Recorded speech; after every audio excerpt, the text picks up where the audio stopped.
Hello, welcome বন্ধুরা। কেমন আছো সবাই? তো আজকে আমরা শুরু করছি একটা অদ্ভুত চ্যাপ্টার, যার নাম হলো আমরা অসুস্থ হই কেন, হোয়াই ডু উই ফল ইল। ঠিক আছে, অনেক কথাই এখানে কাজে লাগবে না, মানে আমাদের পরীক্ষার দৃষ্টি থেকে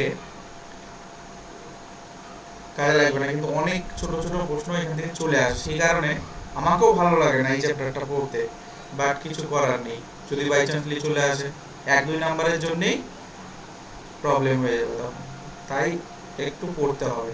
ঠিক আছে, অনেকটা বায়োলজি রিলেটেড এই চ্যাপ্টারটা, পরিবেশ পরিচয় বায়োলজি এটা রিলেটেড। ঠিক আছে, তো আমি একটু বেছে বেছে কিছু জিনিস পড়িয়ে দিচ্ছি। ঠিক আছে, আমরা অসুস্থ হই কেন, তার মানে এখানে কিছু জিনিস শেখানো হবে যে কিভাবে অসুখ, মানে অসুখগুলো কিভাবে ছড়ায়, কিভাবে বাঁচা যায়, এগুলোই। ঠিক আছে, তো এই যে এখানে একটা কোশ্চেন পেয়ে যাবো আমরা, যে কোনো একটি নির্দিষ্ট রোগের লক্ষণের প্রকার বিভিন্ন কারণের উপর নির্ভর করে। কিছু রোগ দেহে খুব অল্প সময়ের জন্য স্থায়ী হয়, এদেরকে স্বল্পস্থায়ী বা অ্যাকিউট ডিজিজ বলে। ঠিক আছে, আর রোগ রয়েছে যেগুলি দীর্ঘ সময় সারা জীবন ধরেও দেহে স্থায়ী হতে পারে, এদেরকে দীর্ঘস্থায়ী বা ক্রনিক বলে। তোমরা একটা ওয়ার্ড সবসময় শুনে থাকবে, যদি ডাক্তারের কাছে গিয়ে থাকো, অনেক সময় ডাক্তাররা বলে অ্যাকিউট ডিজিজ, ক্রনিক ডিজিজ। ঠিক আছে, তো ক্রনিক ক্রনিক ডিজিজ এই কথাটা কি, যখন দীর্ঘস্থায়ী হয় অসুখটা, দীর্ঘস্থায়ী হয়। আর অ্যাকিউট, ACUTE, অ্যাকিউট, অ্যাকিউট ডিজিজটা কি, স্বল্পস্থায়ী।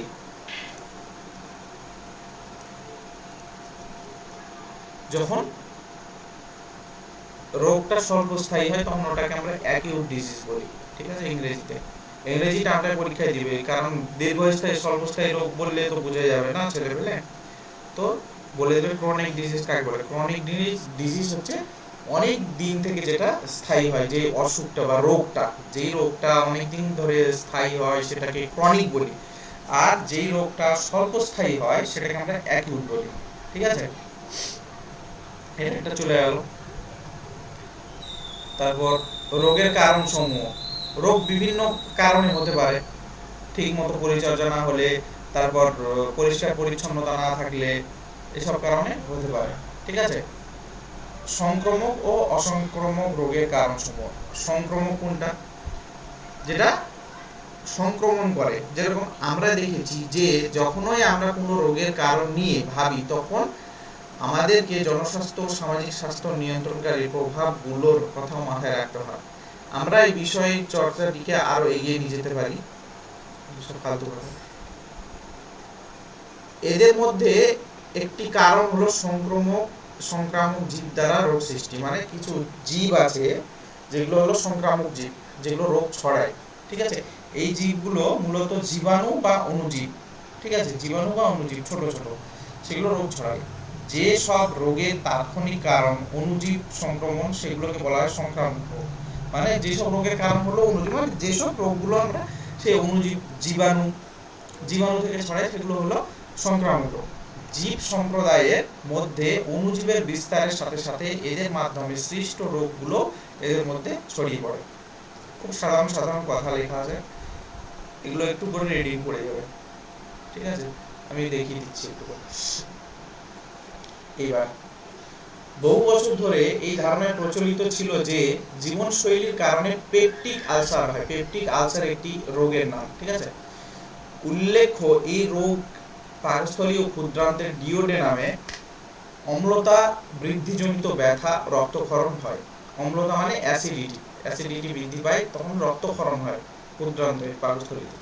সবাই এটাই ভাবতো যে জীবনযাপনের ক্ষেত্রে অত্যধিক চাপ বৃদ্ধিজনিত কারণে পাকস্থলীতে অ্যাসিডের মাত্রাধিক রক্তক্ষরণ ঘটে এবং এর ফলশ্রুতিতে পেপটিক আলসার হয়। মানে ভাবতো যে প্রচুর প্রেশার টেশার থাকলে পেটে অতিরিক্ত, আমাদের পেটে কি থাকে, আমাদের পেটে কিন্তু HCl বা হাইড্রোক্লোরিক অ্যাসিড থাকে, হাইড্রোক্লোরিক অ্যাসিড বা হাইড্রোজেন ক্লোরাইড বলা, হাইড্রোক্লোরিক অ্যাসিড।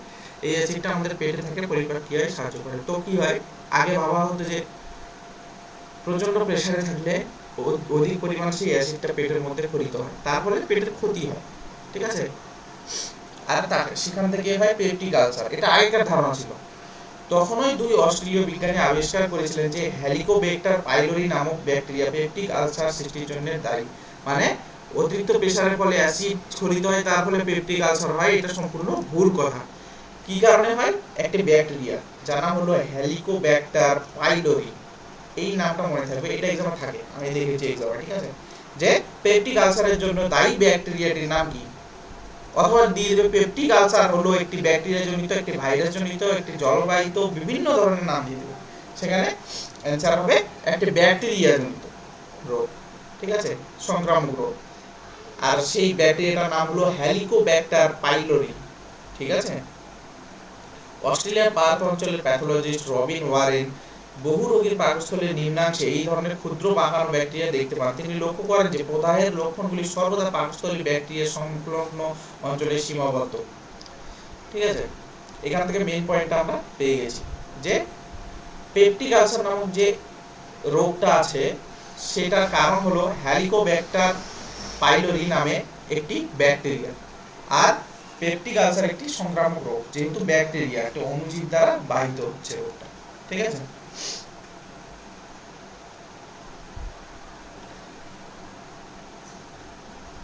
প্রায়শই ভুগতে হয় এমন কোনো, এটা দীর্ঘস্থায়ী রোগ নয় পেপটিক আলসারটা, তার মানে এটি একটি অ্যাকিউট ডিজিজ, কোনো ক্রনিক নয়। ক্রনিক মানে অনেক দিন হবে, এটা অ্যাকিউট ডিজিজ, ঠিক আছে। এটা গেল। এবার বিভিন্ন ধরনের কৃমির মাধ্যমে ওষুধ ছড়ায়, ব্যাকটেরিয়া, ছত্রাক, এককোষী প্রাণী বা প্রোটোজোয়া, ভাইরাস, ঠিক আছে। ভাইরাস জনিত কিছু পরিচিত রোগ হলো সর্দি কাশি। সর্দি কাশি এইটা মনে রাখবে, হ্যাঁ, সর্দি কাশি কিন্তু একটি ভাইরাস জনিত রোগ। সর্দি কাশি আমাদের যে ঠান্ডা লাগার সময় হয় সেটা একটা ভাইরাল ইনফেকশন বা ভাইরাস জনিত রোগ, ঠিক আছে। ইনফ্লুয়েঞ্জা এটাও ভাইরাস, ডেঙ্গু জ্বর এটাও ভাইরাস, এইডস যেটা হয়, ঠিক আছে, সেটাও ভাইরাস জনিত। সর্দি কাশি, ইনফ্লুয়েঞ্জা, ডেঙ্গু জ্বর, এইডস এগুলো সবগুলোই ভাইরাস জনিত রোগ। টাইফয়েড জ্বর, কলেরা, যক্ষা, অ্যানথ্রাক্স এগুলো হলো ব্যাকটেরিয়া জনিত। তো এগুলো মনে রাখবে, কারণ যে কোনো একটা রোগের নাম দিয়ে দেবে। ইনফ্লুয়েঞ্জা এটি একটি হলো ব্যাকটেরিয়া জনিত, ভাইরাস জনিত, ছত্রাক জনিত। কোনটা হবে, ইনফ্লুয়েঞ্জা হলো ভাইরাস জনিত, টাইফয়েড হলো ব্যাকটেরিয়া জনিত। টাইফয়েড, কলেরা, যক্ষা, অ্যানথ্রাক্স আর এই হেলিকোব্যাক্টার পাইলোরি নামক যে ব্যাকটেরিয়া ছিল সেটা করে পেপটিক আলসার। সুতরাং এই যে এই কয়টা পড়লাম এগুলো হচ্ছে ব্যাকটেরিয়া। আর এই যে প্রথমে এইডস, ডেঙ্গু, ইনফ্লুয়েঞ্জা, সর্দি কাশি এগুলো হলো ভাইরাস ঘটিত।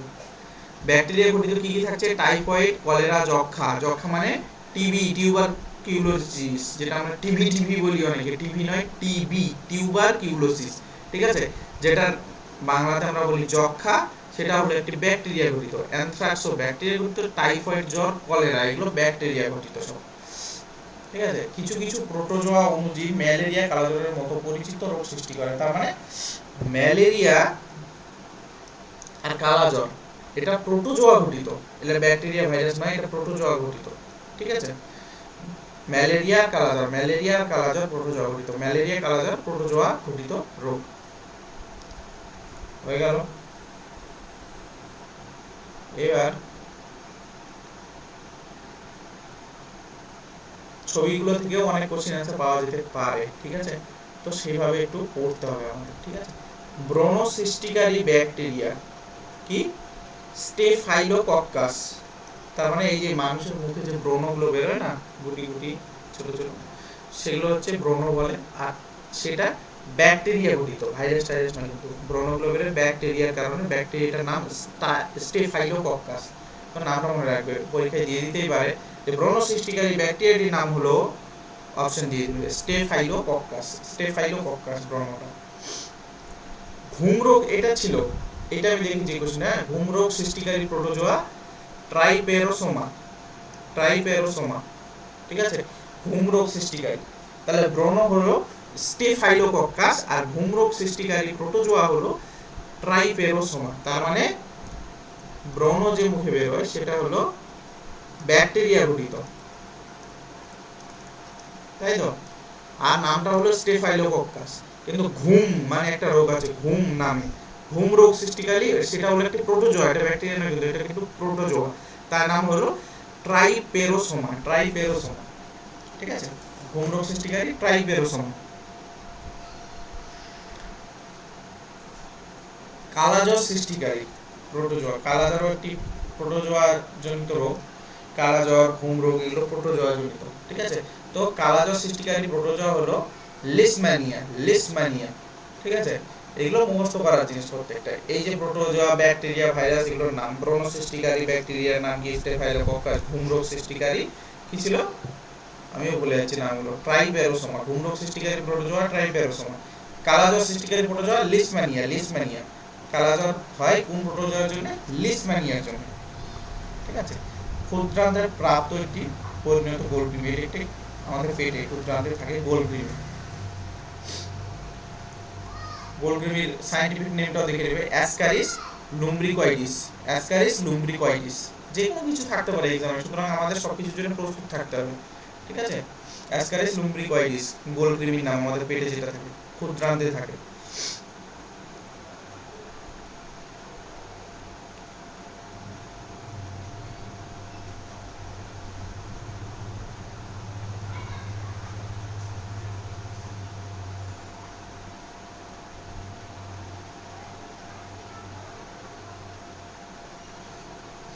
এইবার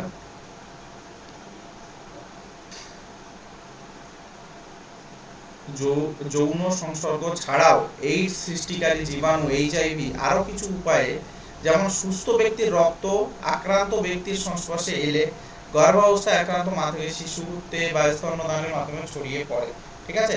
মানে রক্ত, এমনকি যে কোনো ফ্লুইড, বডি ফ্লুইড। ধরো একটা লোক এফেক্টেড এইডস রোগে, এইচআইভি, হিউম্যান ইমিউনো ভাইরাস, আর এইডস এর full form acquired immuno deficiency syndrome, ঠিক আছে। ফুল ফর্ম দুটো মনে রাখবে, থাকে অনেক সময়। এইচআইভি এর ফুল ফর্ম হচ্ছে হিউম্যান ইমিউনো ভাইরাস, ঠিক আছে। এইডস এর full form acquired immuno deficiency syndrome. তো এইডস সৃষ্টিকারী ভাইরাসটি হলো এইচআইভি, ঠিক আছে।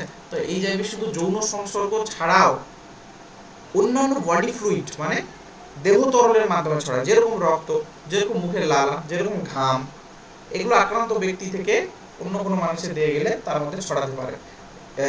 মা যখন শিশুকে স্তন্যপান করায় তখনও ছড়াতে পারে, যেহেতু স্তনটাও হচ্ছে বডি ফ্লুইড একটা, ঠিক আছে। অঙ্গ নির্দিষ্ট কলা নির্দিষ্ট রোগের প্রকাশ, ঠিক আছে। এইসব এড়িয়ে যাচ্ছে অনেকগুলো, এগুলো সব গল্পের মতো লেখা আছে, তোমরা চাইলে এগুলো পড়ে নিতে পারো, ঠিক আছে। চিকিৎসার নীতিসমূহ, ডাক্তার হয়ে লাভ নেই আমাদের এখানে। রোগ প্রতিরোধকারী নীতিসমূহ, জীবাণুমুক্ত করতে হবে, হ্যান্ড ওয়াশ দিয়ে হাত ধুতে হবে, সব জিনিস লেখা আছে, ঠিক আছে। এই জিনিসগুলো আমরা পড়ব। ভারতীয় এবং চীন দেশীয় চিরাচরিত পদ্ধতিতে কখনো কখনো সুচিন্তিতভাবে গুটি বসন্তে আক্রান্ত ব্যক্তির ত্বকের খোসা সুস্থ ব্যক্তির ত্বকে ঘষে দেওয়া হতো।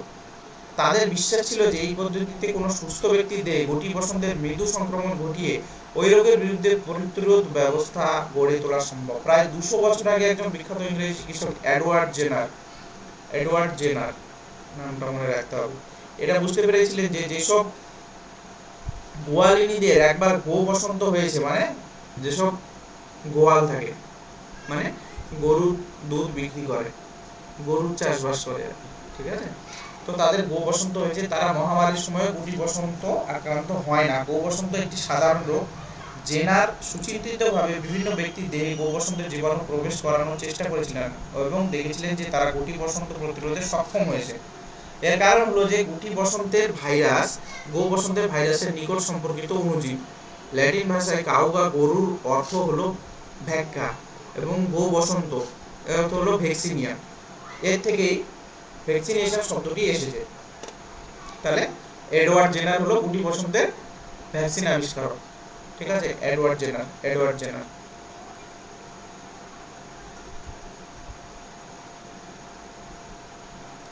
এবার এই চ্যাপ্টার থেকে আমরা কি শিখলাম? স্বাস্থ্য হলো কোনো ব্যক্তির শারীরিক, মানসিক, সামাজিক দিক থেকে সুস্থ অবস্থা। এইসব ফালতু কথা বলতে হবে না, আমরা নেক্সট চ্যাপ্টারে চলে যাচ্ছি, বুঝলে? হ্যাঁ, এখান থেকে কিছু বেশি ইম্পর্টেন্ট জিনিস পড়া আছে। প্রাকৃতিক সম্পদ বা ন্যাচারাল রিসোর্সেস, ঠিক আছে? এটা আমরা নেক্সট দিন পড়বো, ঠিক আছে? একটা ক্লাস এটাই থাক।